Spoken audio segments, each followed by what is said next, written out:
You and your partner are both clocking 50-hour weeks, caught in a relentless cycle of daycare drop-offs and traffic jams, only to throw together an exhausted dinner at 7 p.m. On paper, you're doing everything right. You have the high-salary careers and the house in a nice neighborhood, but when you look at your actual bank balance, you feel completely broke. Yet, looking at your 15-year-old kitchen, society tells you the responsible move is to head to the bank, pull out a home equity line of credit, and borrow $40,000 to replace perfectly functional countertops. We're taught to view these upgrades as smart investments, but in reality, many families end up living paycheck to paycheck just to cover the monthly interest on a farmhouse sink. The cultural narrative of the middle class is a mathematical trap. Trying to look wealthy through cosmetic debt and brute force dual incomes is the very thing that prevents you from actually building wealth. Let's look at the first illusion, the assumption that a second household salary naturally doubles your wealth and puts you on the fast track to freedom.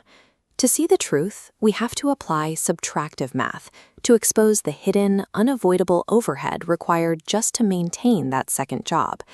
Your second income is taxed at your highest bracket. Subtract $30,000 for childcare. Add in gas, car maintenance, and premiums for takeout. Ultimately, that second salary is whittled down to a tiny sliver of true net profit. You essentially spend 50 hours a week at the office just to pay for the infrastructure, the daycare, and the convenience services that allows you to go to that office. This dual income lifestyle creep creates a cycle where you have less actual wealth and zero time freedom. This brings us to the second trap, the debt-funded home renovation.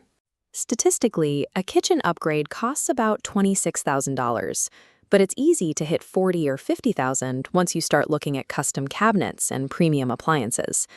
Consider a homeowner named Derek. He takes out a $40,000 loan for a trendy kitchen, committing himself to a $500 monthly payment to the bank. For the first few months, it looks like a magazine cover. But 10 years later, the appliances are wearing out, the backsplash is out of style, and Derek is still writing that $500 check to the bank. Now, look at his neighbor Marcus. Marcus also has an outdated kitchen, but he spends just $200 on some cabinet paint and new hardware to freshen things up, avoiding debt entirely. Marcus takes that same $500 a month that Derek sends to the bank and invests it into a boring S&P 500 index fund, which historically returns about 10% annually. After 30 years, while Derek has nothing but an old kitchen to show for his money, Marcus's monthly investment has grown to $1.13 million. Marcus bought himself retirement. Derek traded over $1 million in future wealth just to chop vegetables on a nicer piece of stone today. Now, Derek might argue that he's still wealthy because his house increased in value on paper, but this is the core lie of the real estate trap. You cannot eat equity. You can't pay your grocery bill with unrealized gains, and you can't fund a retirement with a kitchen island. To access that money, Derek has to either sell his home and buy another expensive one in the same market, or take out another loan and go right back into debt.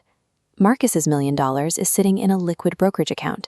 He has the freedom to handle a medical emergency or walk away from a job he hates without needing a bank's permission. Treating a primary residence like a piggy bank ensures you'll be tied to a monthly payment for the next decade, prioritizing an illusion of wealth over actual independence. Actual wealth isn't determined by the brand of your refrigerator or the size of your house.